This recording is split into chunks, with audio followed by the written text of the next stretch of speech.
உழைப்பை தந்திருக்கின்றார், சரீர ஆரோக்கியத்தை தந்திருக்கின்றார், நல்ல குடும்பங்களை தந்திருக்கின்றார், நல்ல பிள்ளைகளை தந்திருக்கின்றார், நல்ல ஆலயத்தை தந்திருக்கின்றார், நல்ல சமூகத்தை தந்திருக்கின்றார். ஐ பிரைஸ் காட்.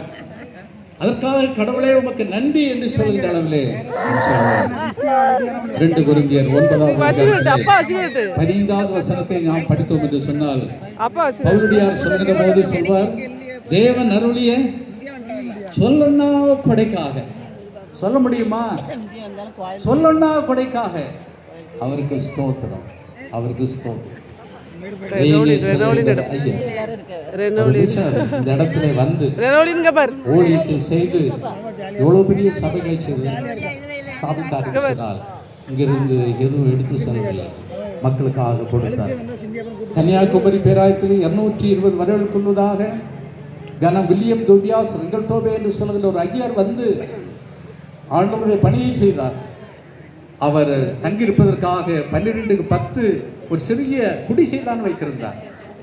ஓடுவதற்கான சரியான உடை கூட அவருக்கு இல்லை. அப்படியெல்லாம் மக்கள் கொடுத்தபடினாலே தான் சபைகள் வளர்ந்தது. அன்பார்ந்தவர்களே, நாம் வைத்திருக்கின்ற நகையினாலும் நட்டினாலும் வைத்திருக்கின்ற பொருளினாலும் எப்படி இந்த சந்தோஷம் வரும்? பாதுகாப்பற்ற உலகம்.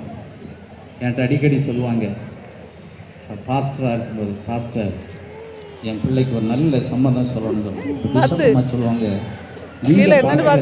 ஒன்றும் வாய்க்காது, உங்ககிட்ட வந்து இதை சொல்கிறாங்களேன்னு சொல்லி என்கிட்ட உடனே சொல்லுவாங்க. ஏன்னா நடக்காதுன்னு சொல்லுவாங்க. அப்போ அவங்ககிட்ட கேட்பேன், என்னம்மா உங்களோட ஆம்பிஷன், உங்களோட விருப்பம் என்ன?